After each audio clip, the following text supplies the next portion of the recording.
50 Warframes entered the ring, but heading into round 3, only but a few remain. Welcome back to the Warframe tournament.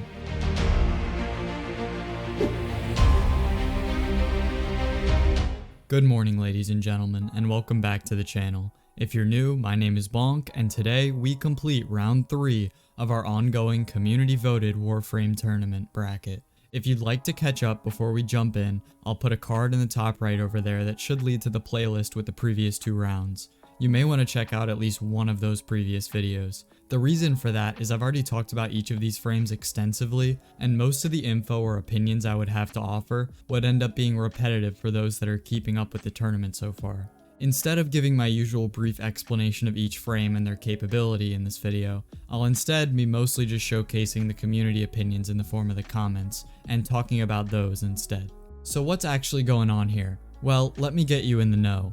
Each frame was placed into a head-to-head back in round 1, with the winners of each matchup since being who the community voted for via polls I've been releasing throughout the last week. The community was asked to vote on who they believe was the better overall frame. Over time, you Tenno out there have made your decisions, and what resulted was many frames being left behind while others got closer and closer to being crowned the community's champion Warframe. As previously stated, today's video will be round 3, and only 14 of these frames remain. And another thing, I'll be showing community comments for every single one of these matchups, as to give a good idea to those of you that might be confused with a certain bout's outcome, a more clear explanation straight from the voter's mouth on why they made their decision. Additionally, there are 2 frames that will be moving on without a matchup of their own, just like the previous videos, as it must be done according to how the bracket was set up. If you would like to be part of the future voting, the best way to see every poll and get your opinion in there is to hit that subscribe button. I know, start the video already. Well, okay, but one more thing. I have a Discord called Aviator Legion that will be linked down below for those that wish to join. Come hang out, anybody's welcome. Alright, all that info dumping out of the way, let's head into our very first matchup of round 3. Khora v Stynax. A lootin' and laceratin' champ versus a new player in the world of Warframe that made his way all the way here by defeating some legends of the past. But will that continue? Well, no, not so much according to you guys. Khora takes this one away and will be moving to the semifinals. I can't say I disagree with this one. I'm glad to see my opinions seem to match up with the majority here, as Stynax may be a great frame, but the nerfs hit him hard. A little too hard for him to still stand a chance against Khora. So let's look at some comments from you guys on this poll and see if my reasoning is similar to yours. To begin, we have a comment here from Oh Yeah Yeah. Guess he hasn't gotten to changing his name from that meme that went around YouTube a few years ago. And he states that although he loves to play Stynax, when put into a fight with Khora, he doesn't stand a chance, as he believes that Khora's CC potential and versatility is just too much for Stynax to handle.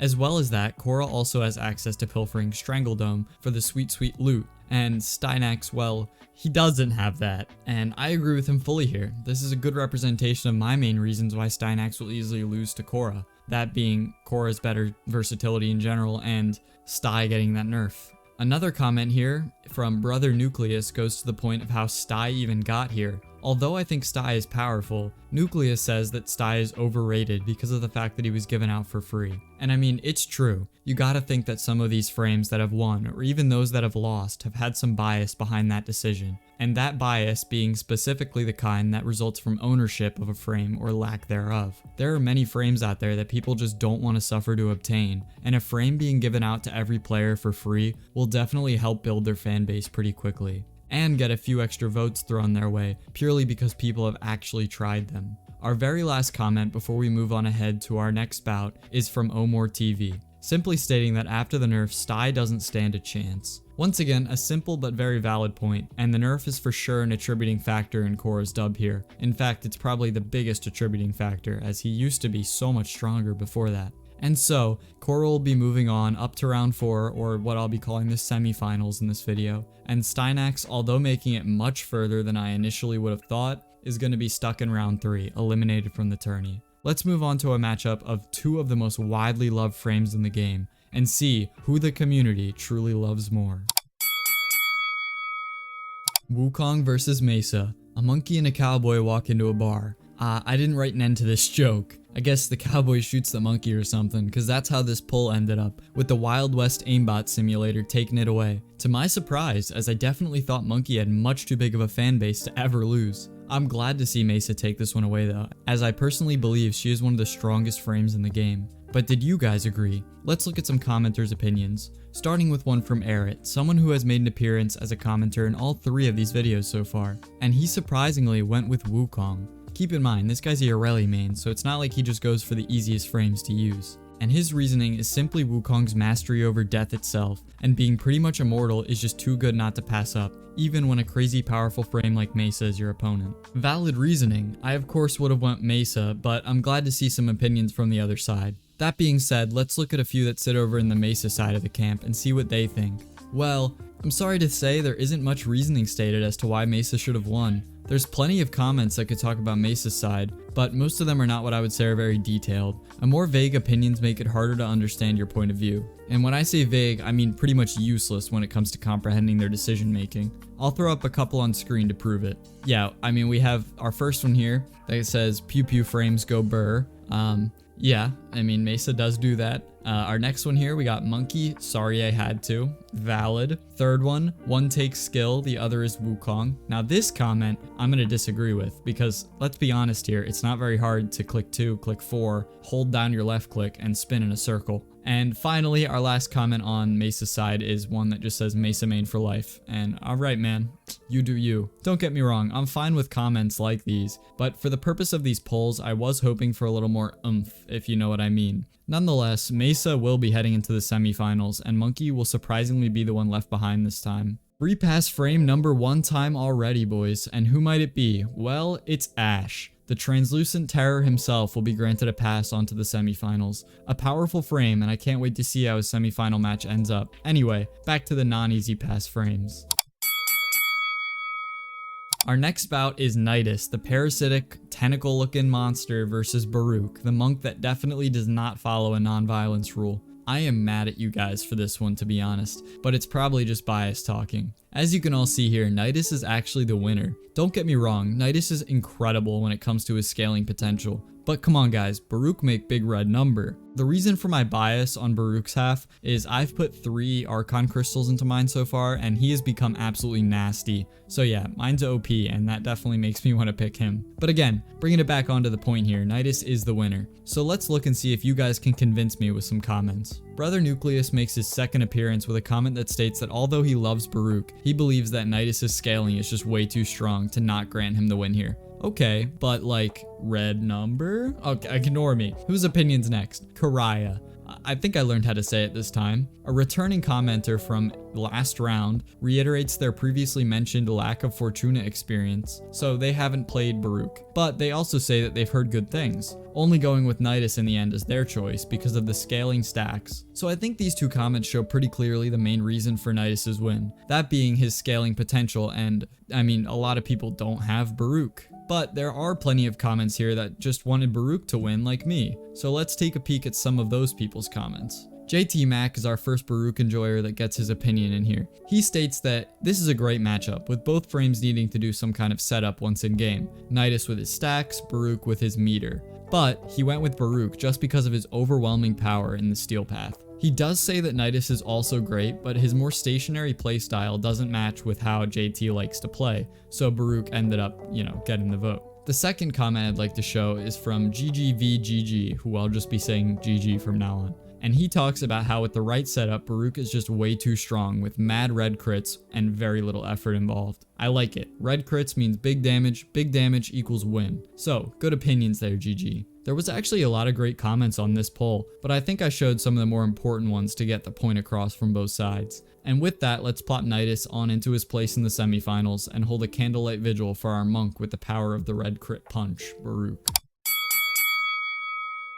Following a crazy close matchup like Baruch and Nidus, we have a slightly less hard to predict outcome, with the matchup of Protea versus Decat. Let's be real here guys, Valkyr is super strong and one of my favorites to mess around with in survivals and similar mission node types. But Protea is insane, and good at literally everything besides maybe spy missions and Eidolon hunts. She just has literally anything you could possibly need. I mean, you guys can see this poll, it wasn't even close. Protea easily will be moving on to the semifinals. Even with how obvious it is, I do want to show some comments, so let's go ahead and throw up at least two. One for Protea, one for llBonkll. Starting, we have the one for Protea coming from Zin Campbell. This comment doesn't try to explain Protea's win per se, as I don't think anyone needs more of an explanation on why she won, it's pretty obvious. It instead gives a fun fact about her name that I found pretty interesting. He states that he went with Protea because it's his country's national flower, and I went ahead and looked it up, and it turns out she's named after the national flower of South Africa, which Google says is called the King Protea. Very Chad name for a flower.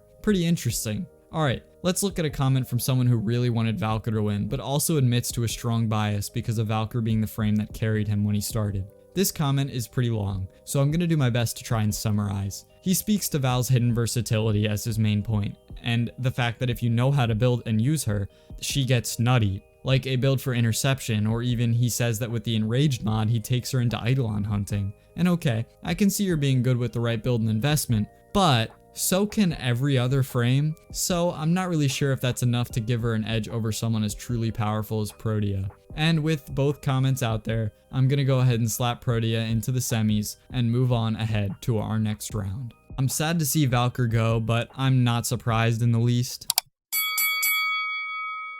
Alright, this next poll had some people fighting it out to the very end. A matchup for the ages. Two frames that can carry a whole mission with absolute ease. This matchup is the AFK Master Octavia versus the stupendous support Wisp. This matchup definitely had me on my toes, checking in every now and then and watching as the winner flip-flopped for a very long time. But only one could move ahead, and according to the Tenno that made their decisions and picked a winner, Wisp was the better overall frame. If I had to choose, I would go with Wisp too. Her capability to both buff her team with ease and increase your team's damage tenfold is just too much to match. There are three comments I would like to show and discuss, as they're all comments that give pretty valid reasons as to why these voters made their choice. The very first comment I'd like to show is once again from GG. He states that although Octavia is one of the best frames in the game for several missions, Wisp is just much more useful everywhere else, including the missions that Octavia is good in, as her reservoirs are one of, if not the best support ability in the game, and her 3 can easily output millions of damage. So in the end, he believes Wisp is just more versatile and useful. Very good and clear points, GG,